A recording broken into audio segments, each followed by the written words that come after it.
about bilirubin metabolism. Okay, so before starting bilirubin metabolisms, okay, let us define bilirubins. Okay, bilirubins metabolisms. Okay, now we'll be defining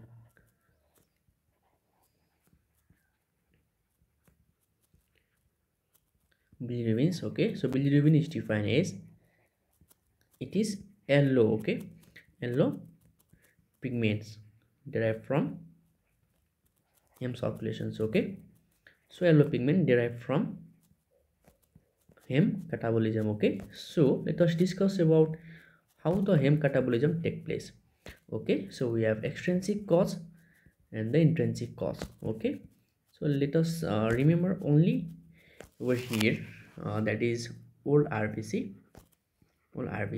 and then ineffective erythropoiesis. Okay, so this is taking place over here.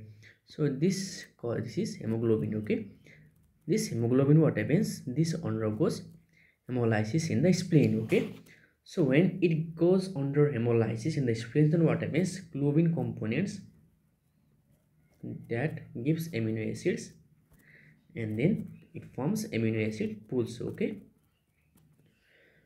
now heme components. Okay, so here is formation of hemes. Okay,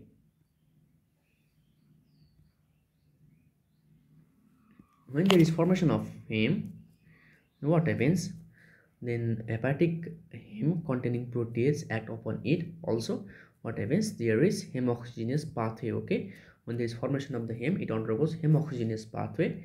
In these conditions, what happens, there is release of carbon monoxides and the irons. Okay, 3+. Okay, and then there is use of nascent oxygens, 3 nascent oxygens. Okay, as a result, there is formation of bilirubin. Okay, first there is formation of bilirubin. Okay, this Fe3+ undergoes apoferritins, and then it forms ferritin. Okay, over here, so bilirubin. Okay, that is green pigment,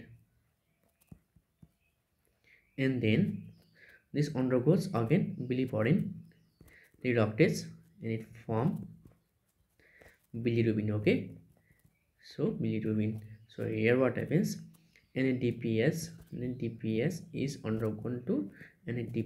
Okay, that means there is formation of bilirubin. Okay, so which is yellow pigment over here. Okay, that is derived from heme catabolism. Now we can define these things. So bilirubin, we have bilirubin definitions, that means yellow pigment derived from heme catabolism. So we have extrinsic and intrinsic causes.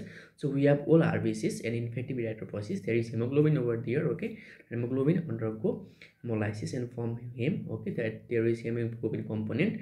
When the hemoglobin is distorted, what happens, there is 2 component, that is called as heme and the globins. Okay, so what happens, this globin undergoes amino acid pools. Okay, but this heme undergoes hemoxygenase pathway. As a result, there is formations of heme, there is formation of bilirubins. In the presence of hemoxygenase, in forming hemoxygenase, there is use of nascent oxygens. As a result, there is formation of Fe3+. Okay, and then carbon monoxides. Okay, as a result, there is formation of bilirubins.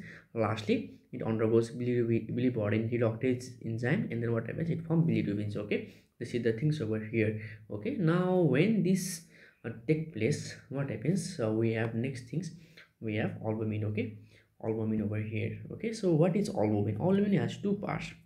Okay, one has high binding site.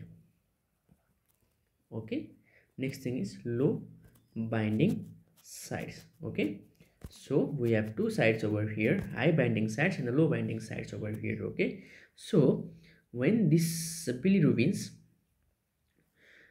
is in circulations, then they bound to albumin. Okay, so albumin has affinity for bilirubins. Also albumin has high affinity for fatty acid as well. Okay, that is the things over here. Okay, now let us talk about bilirubins that is to be taken.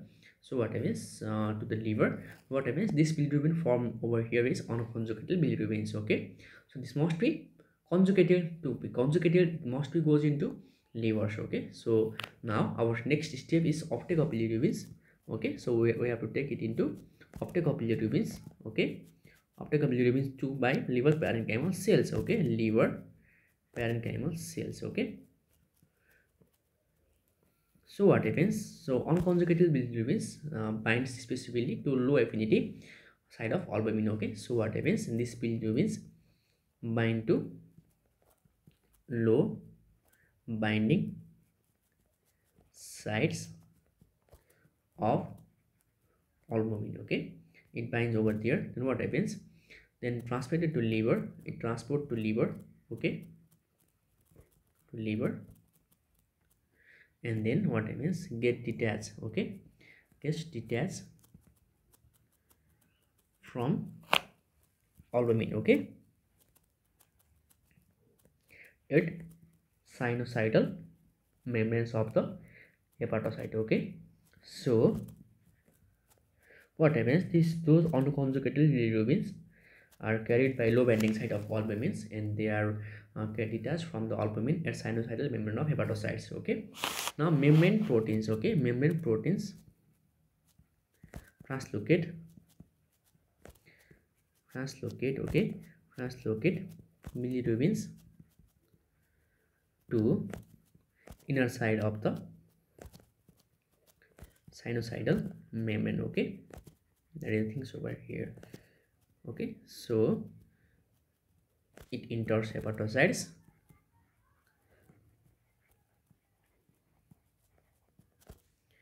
Okay, that is the things over here.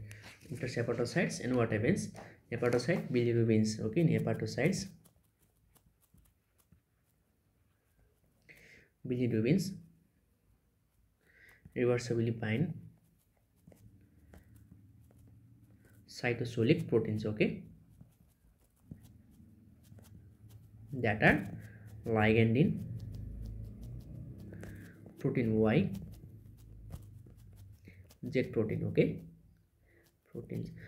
Okay, and that means as a result, what happens? This prevent reflux of bilirubins. Okay, this prevents reflux. This prevent reflux of bilirubins. Okay, so what happens when it reaches to liver? So what happens? The most main important things over here is conjugation of the bilirubins. Okay, so what happens? This unconjugated bilirubin in the presence of UDP glucuronide, right, transferase converted into bilirubin monoglucuronide. Okay, and then again there is act of UDP glucuronide transferase. Okay, there is act of UDP glucuronide, there is act of UDP glucuronic acids. Okay, so what happens? This component bind to bilirubins two times. As a result, there is formation of bilirubins. Okay, that is bilirubin diglucuronide. Okay, this is called as conjugated bilirubins. Okay, now in the liver, this is there is what happens? There is conjugated liver. Okay, and then we proceed with the secretion of bilirubin into bile. Okay, in bile secretion, when there is secretion of bilirubins in bile, what happens? There are two things. Okay, active transport. Next thing is what? Next thing is rate limiting steps. Okay, so conjugated bilirubin. Okay, conjugated bilirubins, they act by two protein that is called as MRP2, only drug resistance like protein. Next thing is MOAT. Okay, that is called as multispecific organic anion transmitter. Okay, that is called as multispecific organic anion transporter. Okay, that is secreted into bile, and then what happens? They stored in gallbladder. Okay, so what is the fate of bilirubin in intestines? Okay, so fate of bilirubin in intestine. Okay, intestine. So what happens? Conjugated bilirubin that reaches to act by beta glucuronidase, glucuronidase unconjugated, unconjugated product product. This what happens, there is formation of urobilinogens. Okay, so when there is formation of urobilinogens,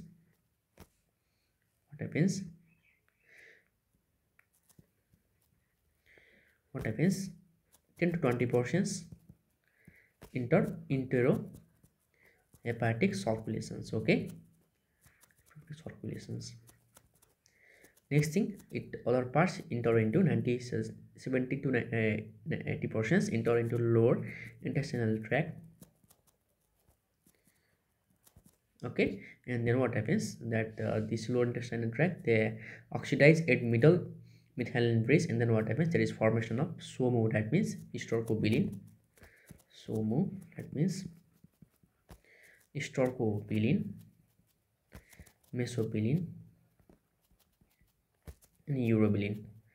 Okay, these three things act on stools, and they are excreted in feces. Okay, they are excreted in feces. Okay, and then in enterohepatic circulations, what happens,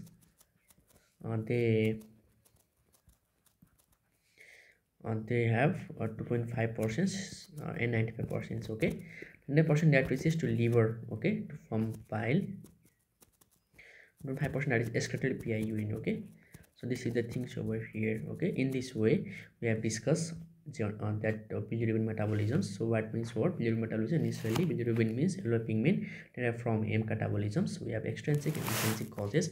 Extrinsic causes, we have different causes over here. Okay, extrinsic means malaria, incompatible blood transfusions. Intrinsic means sickle cell anemia, thalassemia, G6PD deficiency, and spherocytosis. Okay, normally intrinsic cause is responsible for this bilirubin metabolism. Normally means, that means all RBC, ineffective erythropoiesis. Okay, that causes hemoglobin, release of hemoglobin. Then hemoglobin is cause formation of hemoglobin. Globin is what happens, this globin goes into amino acid pools. Okay, and then there is formation of heme. Okay, and then here is formation of heme. What happens, it undergoes heme oxygenase pathway and it forms bilipodins. Okay, and then what happens, bilipodin, on the presence of bilipodin reductase, then what happens, this formation of the bilirubins. Okay, so what happens, albumin has two binding sides, high binding side and low binding sides. This albumin bind with, okay, albumin low binding side, this bilirubin bind with low binding side, which is unconjugated, that need to be transported to the liver for conjugations. Now what happens, they carry the bilirubins and they secrete them into liver sinusoids, and now what happens, they are intrahepatic intake over there will be, and intrahepatic circulations of the bilirubin will be taking place in the hepatocytes, and what happens here, what happens, conjugations occurs. Okay, gluconide conjugation occurs. Okay, so UDP, gluconide transferase, act upon bilirubin, then what happens, it forms two things. Okay, that is bilirubin digluconide over here. Okay, and this in hepatocyte, bilirubin reversibly bind with two proteins. Okay, that is ligandin and the protein Y and Z proteins. Okay, this prevent reflex of bilirubins over here. Okay, so they are the cytosolic proteins. Okay, and then we have unconjugated bilirubins. Okay, same things, and then what happens, now they have to be secreted into the biles. Now they are secret take place by two things, that is rate active transport and rate limiting steps. Conjugated bilirubin that act by two protein, they are called as multi-drug resistant like proteins. Next thing is multi-specific organic anion transporter. Okay, and then what happens, they are secreted into biles. Okay, and fate of bilirubin intestines, conjugated bilirubins that act by beta glucuronidase. Okay, they form into unconjugated products and it forms urobilinogens, and then enters 10 to 20% into enterohepatic circulations, and 70 to 80% enters in the lower intestinal tract. Okay, so in lower intestinal tract it forms hystercobilin, mesobilin, and urobilin, that means SOMO. Okay, mnemonic you can remember over here, they are excreted in feces. And then in enterohepatic circulation, 2.5% is excreted via urine and 10% excreted via liver, via bile. Okay, in this way we have completed this bilirubin metabolism. Okay, now what happens, this is normal pathophysiology. Okay, which is yellow in color. Okay, bilirubin is yellow in color, so such bilirubin must be in normal amount. If that is inadequate, okay, if that is not excreting via the our pathway, this pathway, then what happens, it is called as jaundice. Okay, now we'll be talking about jaundice in next video.